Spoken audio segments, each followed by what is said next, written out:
Yes, so I'm just a couple of days going to be moving to North Carolina,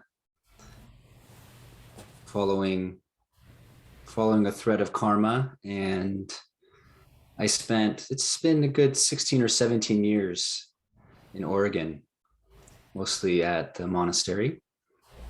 And so transitions on my mind, and I want to address transition in the Dharma. And where I want to start is emphasizing something we know is that we live a life where everything is in transition. There is not a single thing that is not on its way to becoming its new iteration. Nothing, not even a piece of wood, not even a mountain. Everything is leaping forth. Everything is refreshing itself. Everything is in perpetual change. And if we look at that positively, we could see that the universe is just creativity. It's just pure creativity, impermanence. We could say our practice is that we train to find balance in this groundlessness. We intuit, we recognize, we suffer the continual flow of things. And our practice helps us find stability in that by giving up grasping at stability. We find assurance by being unsure, by relaxing into this situation that we are always in transition. Every moment we're on the lip of a moment that we don't know what's going to happen.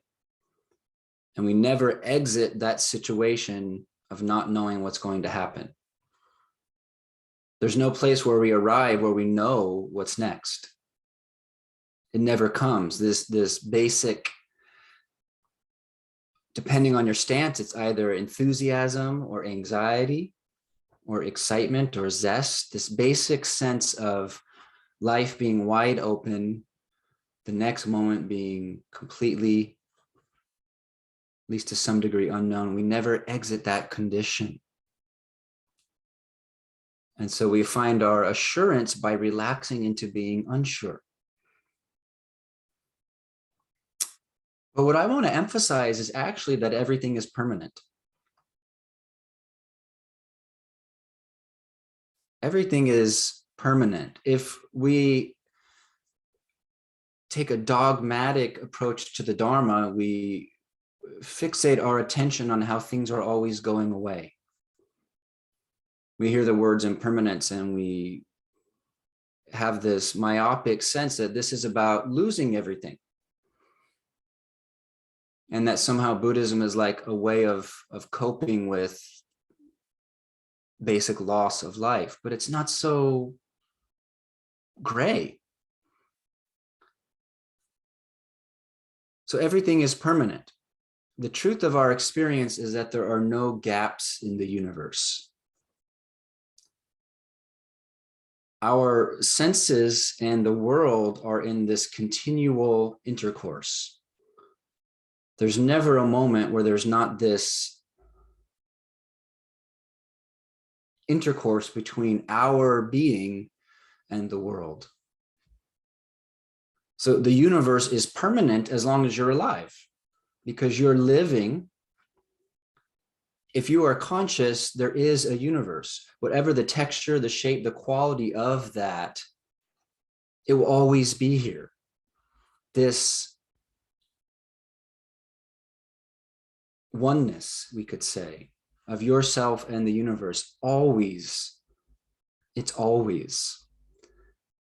And so let's go with always as a term, that's what I'll use, rather than permanent.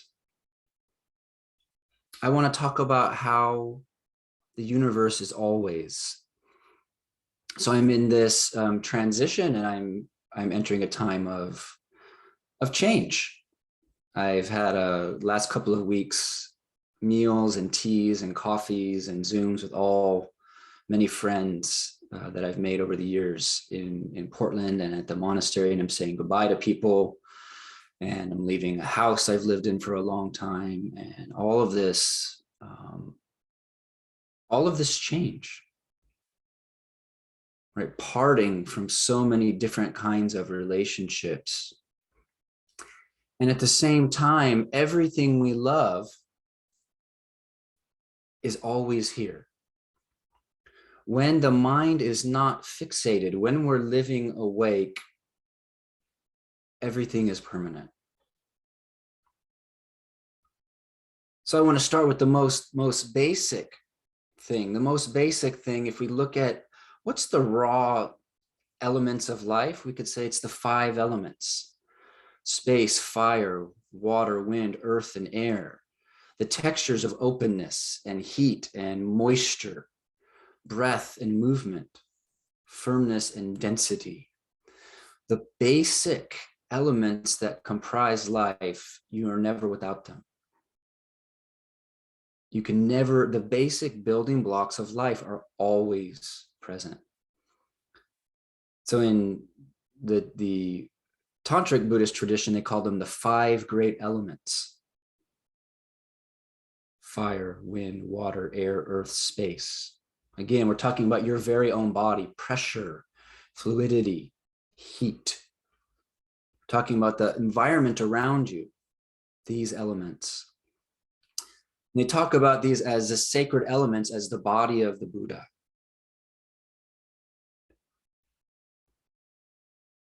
So that feeling in your meditation, when you settle and you're being nourished by just the raw texture of existing, these essential textures of being are always presencing. What life is made of never changes. It just changes its form. And so the 5 elements comprise all the beautiful things that we love. That's the thing about impermanence, is the suffering comes from not wanting to part with what is pleasant to us. When we think about what is beautiful in our practice, the more we practice, the more things we find beautiful. Now, somebody could argue with me about this, that your tastes become more discriminating, and that in a way is another aspect of this. But what I've found is that as I've practiced, and my mind is less and less comparing this versus that, less comparing this moment against a moment I'd rather be experiencing, or I had experienced, or this person in front of me versus the person I'd rather have in front of me, or this meal, on and on. The more we part from that comparing mind, the more that life is beautiful to us, because the judgmental mind narrows what is beautiful. The more we're free from the need to narrowly define and possess beauty, the more it's available. So as we dwell in awakeness, the world is a beautiful presentation. It's continual. There was some sound coming through the microphone. I don't know if it was the Corvallis Sendo, that I'd found myself just letting it find its place in my zazen, and that sound was beautiful. That texture, the sound of a heater, the feeling of a heartbeat, the taste of water. When we're not demanding that life present what is beautiful to us in a particular way, then we find it in so many places.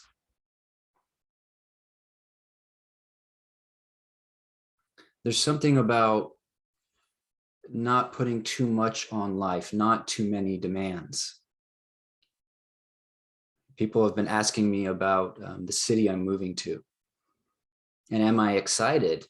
And I don't have in my mind that I'm going to go from point A to point B, and point B is going to be some spectacular place where now I'm going to be utterly fulfilled. It's not like that, because wherever we are, the fullness of life is. When we don't put too much on it, we become susceptible to beauty, to the fullness of life, when we don't demand so much from it. It's a kind of paradox. We could say that love and kindness are permanent. There are a lot of celebrated sages that say that love is the texture of existence when we are freed from fear.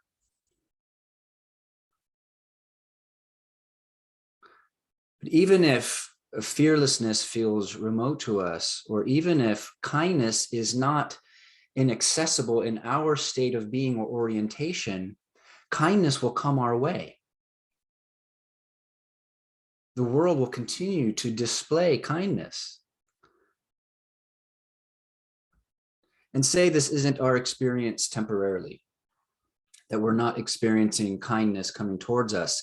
If we're practicing being awake, we will see kindness being enacted in the world. There's never an absence of kindness. It just takes the eye to see it.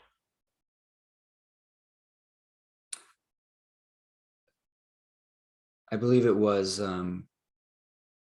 Rebecca Solnit wrote about Hurricane Katrina and what she observed and what went on in this disaster.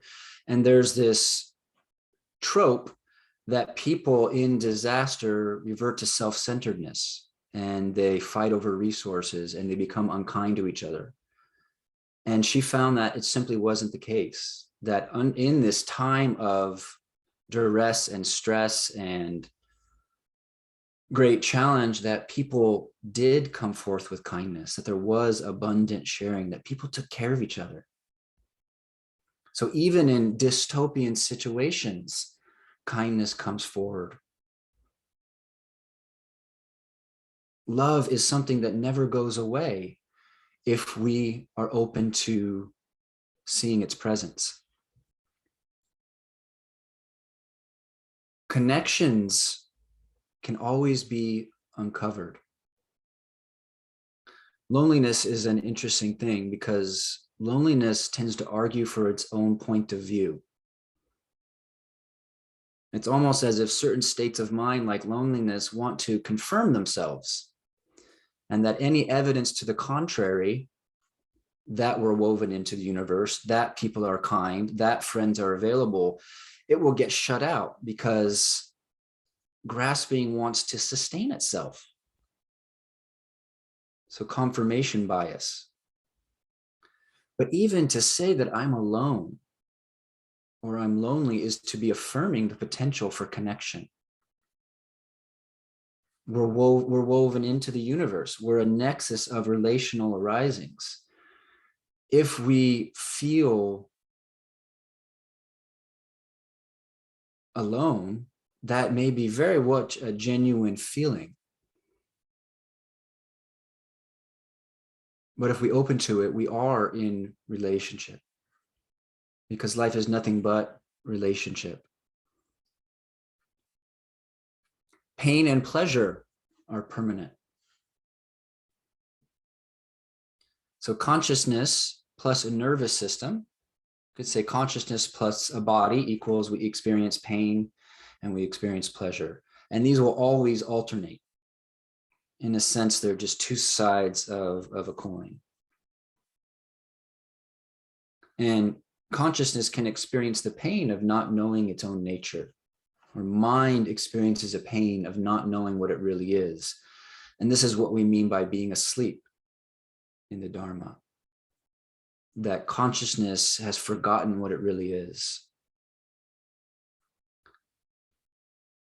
So there's a pain there, and there's a pain in a sense of chasing what's impermanent. And the teachings often highlight that if we chase after pleasures, that disconnects us from truth because they always slip through our fingers. But pleasure is always coming towards us. Things are always arriving that are pleasant.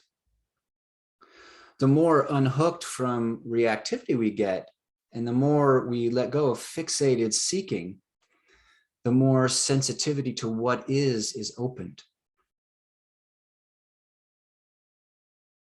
Simply to be conscious, especially as we let go of reactivity and the demand on life, simply to be conscious is an intrinsic pleasure. We can experience that mentally or physically as a well-being or a bliss. Simply being conscious itself when we're awake is pleasurable. It never goes anywhere. So it's sometimes said that nothing pulls us around more blindly than pleasure, that we're chasing mirages. Yet pleasure is always here. Whether that's the ability to engage in life in a way that brings us happiness because we're open to the possibilities, or whether it's awareness itself, pleasure is always available. The precious Mirror Samadhi says, within causes and conditions, time and season, it is serene and illuminating. It's talking about the very mind that beholds the world. So much unhappiness can go into worrying about losing that which brings us well-being. But pleasure is always available. Learning opportunities are permanent. It's kind of a cliche, right? The school of life. But no matter what happens, every situation presents an opportunity to deepen our character or to learn from our mistakes. And that can happen whether we are conscious of it or not. Sometimes we don't know that we're actually learning something until after the fact. We go through something and we realize that we're coming out the other side a little bit wiser, having gone through some kind of ordeal or challenge.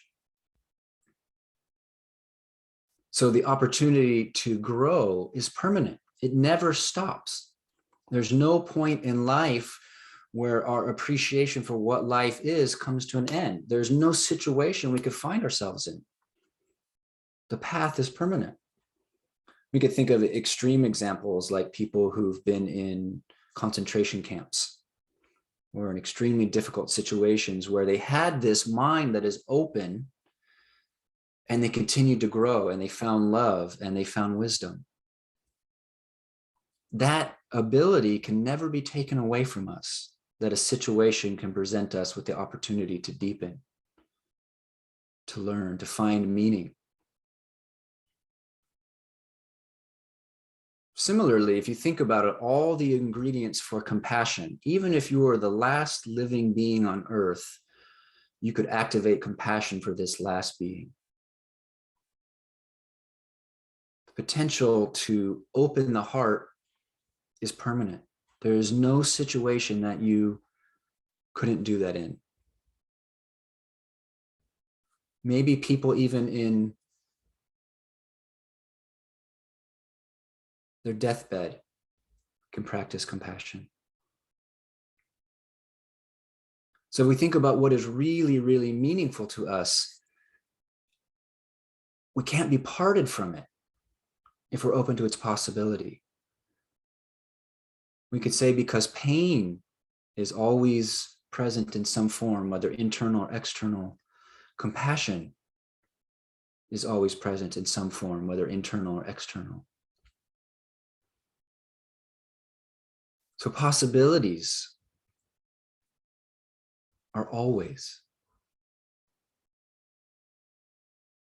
Possibilities are always. There's no finalities. There's no fixity in our lives. Things like beginnings and endings are, in a way, there's an old Zen saying that you put a sword down into a pond. It continually flows. There's no finality. So impermanence is relative to ourself and the things that are moving by that we want. But when we can open our scope, we can let go of the fixated desire on what we should be experiencing. Everything is here. We spread out and we open and we're receptive to life's presentation and all the ingredients for fulfillment. They never depart. So this is the kind of awareness that buoys me up and gives me heart in times of change. Relationships are transforming. Circumstances shifting. But when my eyes are open, the universe is presenting a buffet of spiritual nourishment. It's all about our perspective.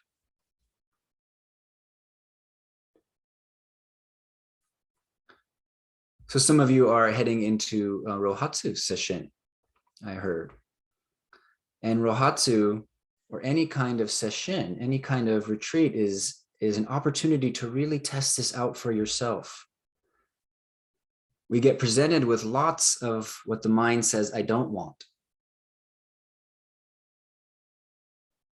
And what happens when we can wear out that I don't want? When through our intention to let it go and through the sheer friction of insisting on what we want against what is, when we really let go of that and open up to what's actually happening, then being itself is a feast.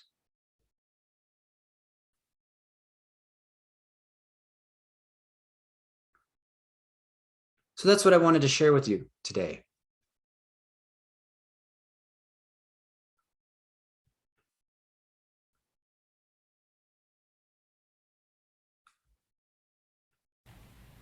Leave some time and see if there's any reflections or questions.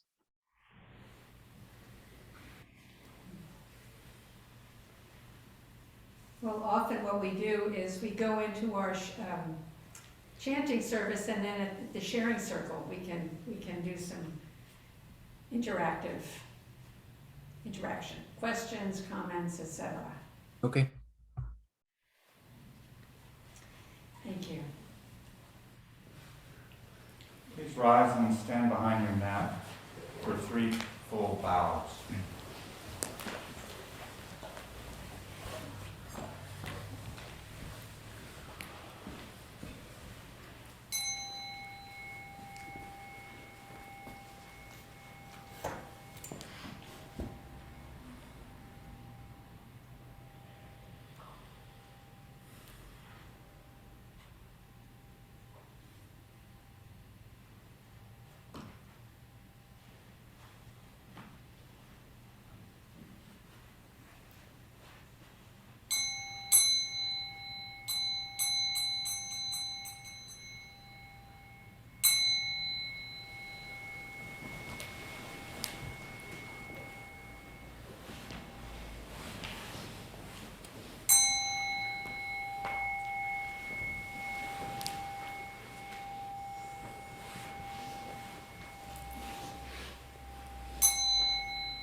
Please remain standing. The service begins on page 6 of the chant book.